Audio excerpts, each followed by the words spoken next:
یہ سب کو مار دے گا، کٹھے جاؤ، چاروں جانب سے تیر برسے، ایک تیر لگا آ کے گردن کے پیچھے، بس جناب سیدنا قاسم بن حسن گھوڑے سے نیچے گرے تو جناب زینب حوصلہ کر کے آنسو سمیٹ کے کہنے لگی میں دیکھ رہی ہوں پردے کے پیچھے سے حسین میرے بھائی کا بیٹا گر گیا ہے، جا اسے اٹھا کے لا۔ حضرت امام حسین ان کو اٹھا کے لائے تو امام حسین نے سینے سے لگایا ہوا تھا تو ان کے پیر، ان کا قد لگتا تھا امام حسین سے زیادہ ہے، اٹھا کے لایا، لٹا دیا گیا۔ امام حسین کے اپنے بڑے بیٹے میدان میں نکلنے کو، علی اکبر نام ہے، جب جن لوگوں نے حضور کو نہیں دیکھا تھا وہ جب کہتے نا ہم نے نبی پاک کا دیدار نہیں کیا تو بتاؤ کس طرح کے تھے، تو بتایا جاتا تھا کہ جناب علی اکبر کا دیدار کرو، ہم شبیہ مصطفیٰ۔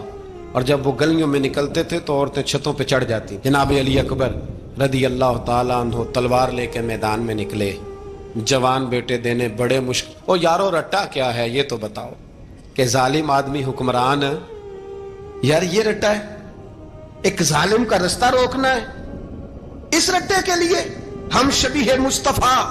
جناب سیدنا امام علی اکبر میدان میں نکلے، بڑے لوگ مارے، بڑے، پھر ایک تیر ان کے بھی گلے میں لگا، اور جب وہ گرے نا زمین پہ تو حضرت امام حسین دوڑ کے آئے، دوڑ کے، اور جب تشریف لائے تو ان کے گلے سے تیر کھینچا تو ایک جملہ لکھا ہے صاحب تبری نے، اس نے حد کر دی، کہنے لگے تیر کھینچا تو امام حسین کی آنکھوں میں آنسو آئے، کہنے لگے کاش جناب ابراہیم آج میرے سامنے ہوتے تو میں انہیں کہتا کہ آپ نے تو بیٹا ذبح کرتے وقت آنکھوں پہ پٹی باندھی تھی، دیکھو میں کھلی آنکھوں سے بچے ذبح کر رہا، کھلی آنکھوں، کاش جناب ابراہیم خلیل ہوتے تو انہیں کہتا۔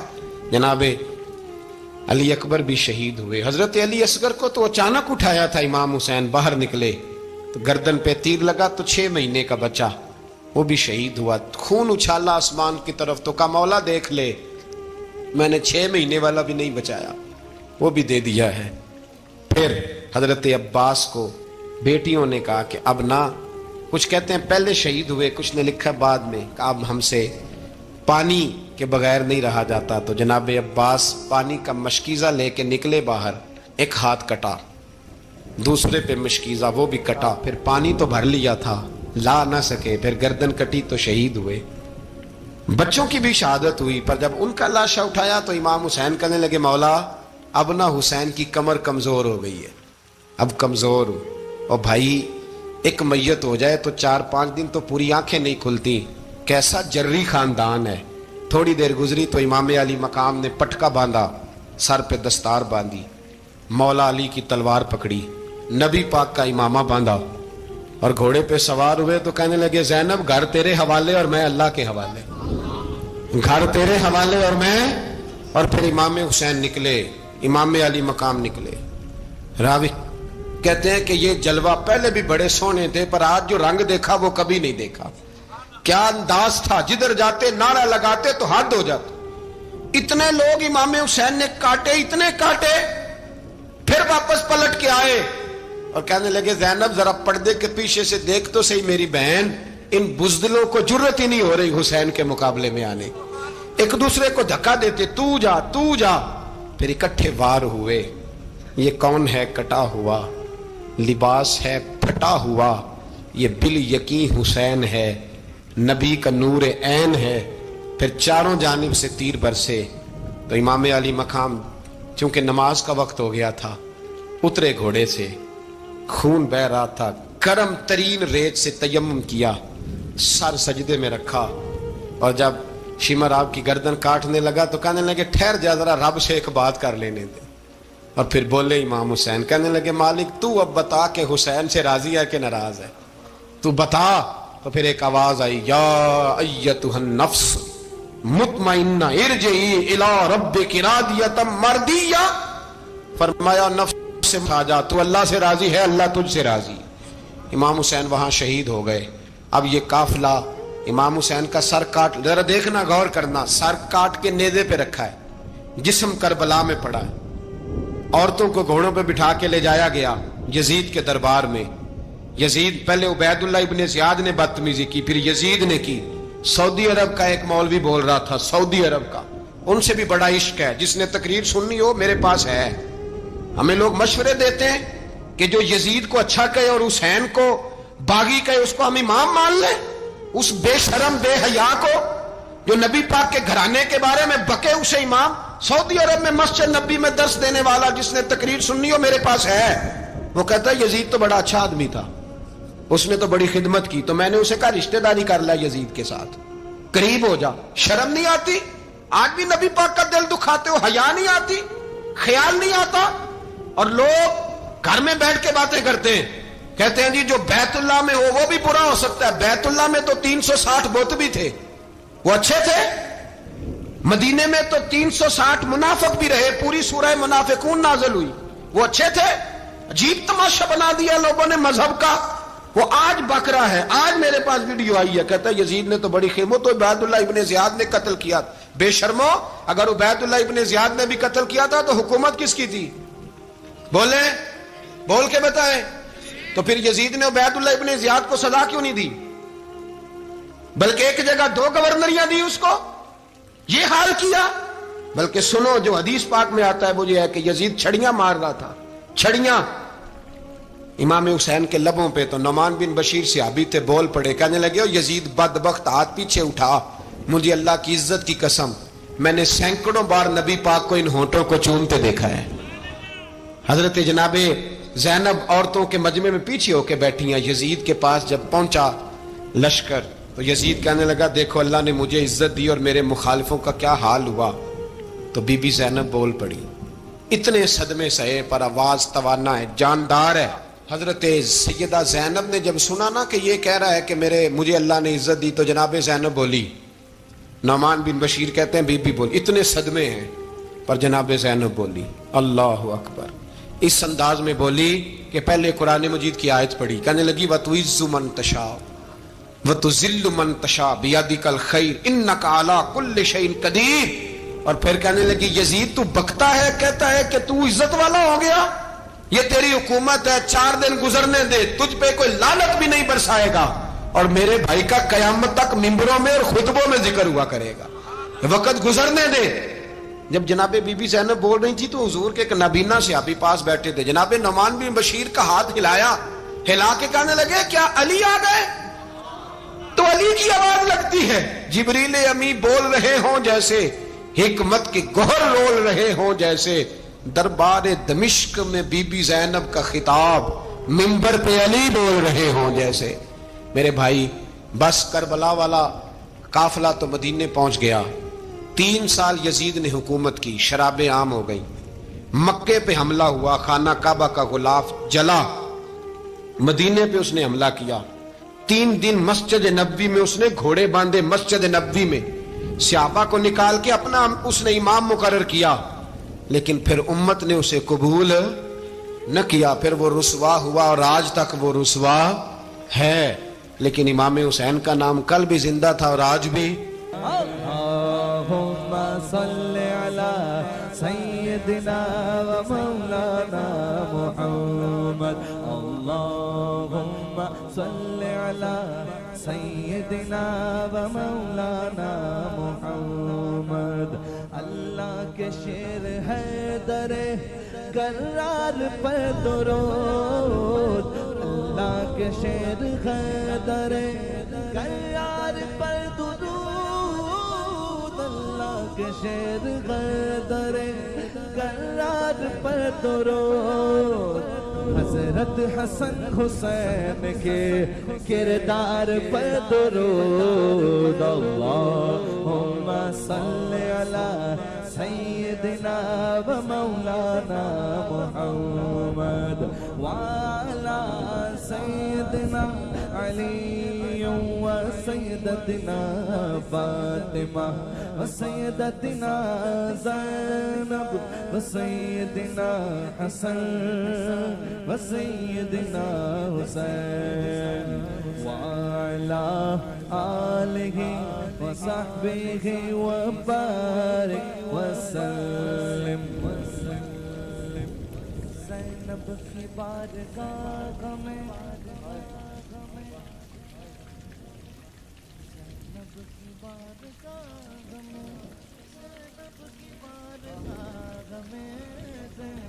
کی بارگاہ میں سلام نیاز ہے زینب کی بارگاہ میں سلام نیاز ہے جو مرتضیٰ کی لاڈلی زہرا کا ناز ہے اللہم صلی علی سیدنا و مولانا محمد وعلى سيدنا علي وسيدتنا فاطمة وسيدتنا زينب وسيدنا حسن وسيدنا حسين